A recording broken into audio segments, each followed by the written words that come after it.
My name is Chris Martin, and I'm a co-creator of Lifeway Social. And this week we're going to talk about some new research published by the Pew Research Center on how teens use technology. Now, I'm always interested in what and how teens are using technology. It's interesting to me for a number of reasons. The main one being that, generally speaking, how teens use technology has been a sort of lead metric of how adults will use technology in the future. So, if you'll remember, just a number of years ago, maybe a decade ago, just over a decade ago, Facebook was launched among college students. Now, obviously, college students, not teenagers, well, the youngest ones are, but young people using technology, kind of forging the path ahead. For a while, Snapchat was the most popular social media platform, had the most buzz, I suppose you could say, maybe not the most users, but had the most buzz, and it was all because teens were using it, and then it kind of grew beyond just that. There are all kinds of ways that teenagers have demonstrated that they just are often taking the lead in changing culture in general, and technology and social media is one of the ways that they've done that. And so the Pew Research Center, I cite their data all the time. They do some of the most interesting studies as far as I'm concerned, both because I study millennials and they've done a lot of studies on millennials through the years, and they also do a lot of study on social media and social media use and technology use in general, which is what this one's about. It's about social media, but also just broader technology use. So they published a new study just last week, maybe, on how teenagers are using technology, and I think it's interesting to look at just because I don't know. I think it's interesting to see what young people are into. I'm a youth minister at our church, so I'm always talking to the students in our youth group about what social platforms they're using, or what apps they're using, or who they're watching on YouTube, or things like that. So I'm always interested in this sort of stuff. So to see a large scale survey done, and also the other reason this study is kind of remarkable is researching teens or surveying teens is notoriously rare and sort of difficult because being underage, there are a lot. I think, if I'm not a researcher, but I understand there to be more rules and regulations when you're surveying people who are under the age of 18. So it's worth noting. So here are 5 key findings from the new Pew study on technology and teens. So one, 85% of teens say they use YouTube, compared to only 51% who use Facebook and 32% who use Twitter. Super interesting. Facebook is dropping off among young people. They started a youth portal, which is really funny. If that doesn't show that you've lost teenagers, I don't know what does. But yeah, the YouTube is the most popular. I believe Instagram is number 2, and perhaps Snapchat number 3, or those two may be switched. I don't remember. But yeah, so that's worth noting. Number 2, 31% of teens say social media has had a mostly positive effect on people their age. Now, this number didn't surprise me. It's kind of where I guess it would be.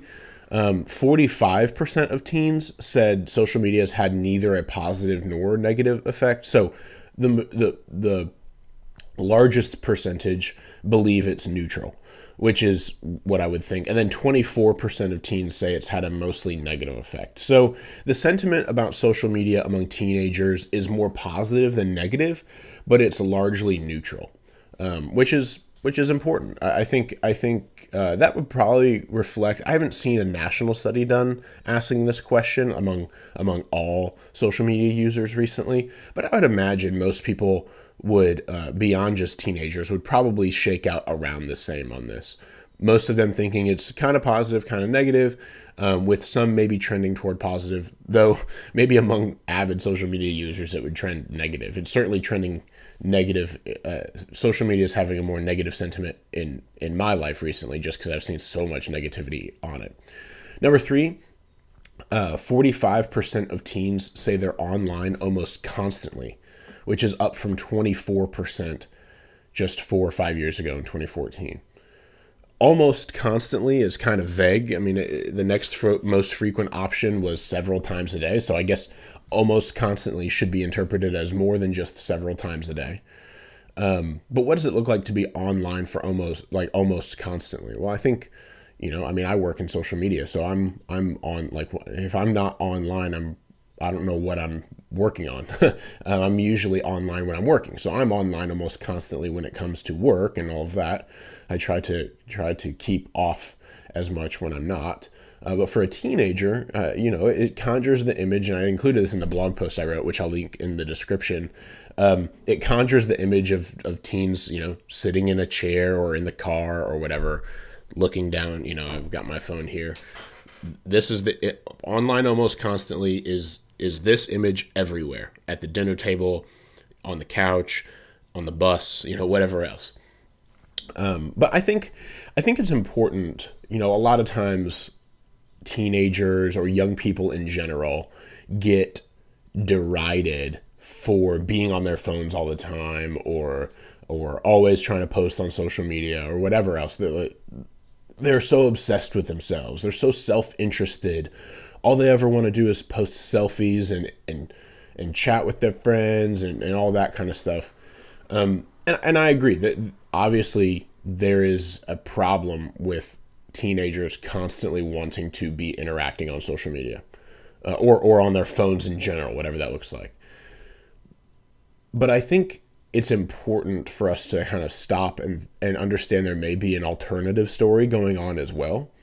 I don't know that, and this is more anecdotally from my experience talking to teenagers through, like, our youth group and otherwise. Not the data does not show this, but I think we misunderstand teens being constantly on their phones as sort of vain or self-interested, or a sign of their unwillingness to have real social interaction. All of these are obviously, like I said, they're definitely in play. Like they're I'm sure plenty of teens use social media for all of those reasons. But I think we misunderstand the situation if we think all teens are thinking that way. I think from conversations I've had with teenagers in our youth group and such, being online almost constantly, as the study says, is as much a means of social survival as it is social advancement. I mean, here's what being online constantly could look like. It means flipping from Snapchat to Instagram to the latest mobile game to YouTube, back to Snapchat, and over and over and over. For example, a teenager may be snapping back and forth with friends on Snapchat, and while waiting for friends to respond, they hop on over to Instagram to see if anyone's added any has liked their selfie that they took, or if they need to like anyone else's selfie, because if they don't, then they might be seen as ignoring or being mean. If they don't like their friend's selfie within like 5 minutes, this is real, I'm not exaggerating. So they got to hop over to Instagram to check to see if anyone's posted anything that they need to comment on or like. And then they might check YouTube to see if their latest YouTube creator has posted anything new, so that they might understand the inside jokes that people are snapping back and forth on Snapchat. So they got to make sure to keep up with the latest YouTuber and creators that they're watching. But then they can't spend too much time there, because they have to hop back over to Snapchat to make sure that they're keeping up with the snaps that their friends are sending and any stories that their friends are posting, so that they can interact with those and reply to those and all that. And that just keeps going and going and going and going. And are teens victims? I don't want to make teens sound like victims. They could pull themselves out of that vicious cycle, no doubt. But I think we need to understand, as non-teenagers, as most of you or all of you probably are, we need to understand that if teens just said, you know what, I don't want to deal with any of this stuff, that would probably have drastic social effects offline, in the school hallways or at their jobs, or with their friends hanging out, whatever that looks like.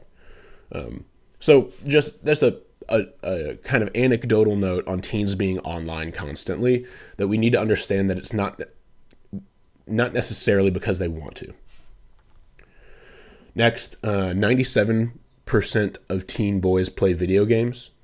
That's compared to 83% of teen girls who play video games. So I don't think this has a huge effect on social media or strategy or anything, that we're typically talking about with Lifeway Social. But I think it's interesting to note, just because, not long ago, video games were kind of alternative culture, something that nerds or teenagers kind of on the social fringes would do. It wasn't really, as mainstream as sports or other things that were more mainstream. And video games are part of mainstream culture now. I mean, 97% of teenage boys play video games, 83% of teenage girls. So it's not even just a boy phenomenon anymore, which is often what it's been characterized as well. Recent rise of what's to contribute to this? I think there's a recent rise of a number of really good free-to-play video games. Fortnite is huge right now. Like, if you have kids, especially teenage boys or even younger, they're probably asking you to download Fortnite onto your phone or their phone or iPad, or if you have a video game system, to that video game system. It's a huge game right now. It is free. It looks pretty. It's like cartoony, right? So, and all their favorite YouTubers are making Fortnite videos. So it's really becoming a more cultural phenomenon, video games are, than just sort of a subculture, though it certainly still has its own subculture. And then number 5, about teens using technology. 95% of teens have access to a smartphone at home, and 88% have access to a laptop or desktop. So I wasn't surprised at this. This isn't a huge shock. Smartphones are more prevalent than regular laptops and other computers nowadays. That's not huge news. But as we create social media content, so this one is more strategy oriented. As we create more social media content, we need to be aware that anything we create needs to be easily consumable on phones. So your website needs to be responsive. Look that term up if you don't understand it. Your website needs to be responsive. Your video needs to be created for mobile, all kinds of other things. Make sure that when you're creating content, it is easy to consume on mobile. Because even if you're not creating content for teenagers, these stats of smartphone use versus laptop use, it's probably, a little bit more smartphone heavy for teenagers, but not much. If you look at your web stats, most people are probably accessing your stuff via mobile already. So that's a longer video, I think. So I hope that was really helpful. Teenagers are using technology in ways that we should take note of and that we may be using in the future. And so it's worth noting, and I hope it's been helpful for you. Have a great rest of your week.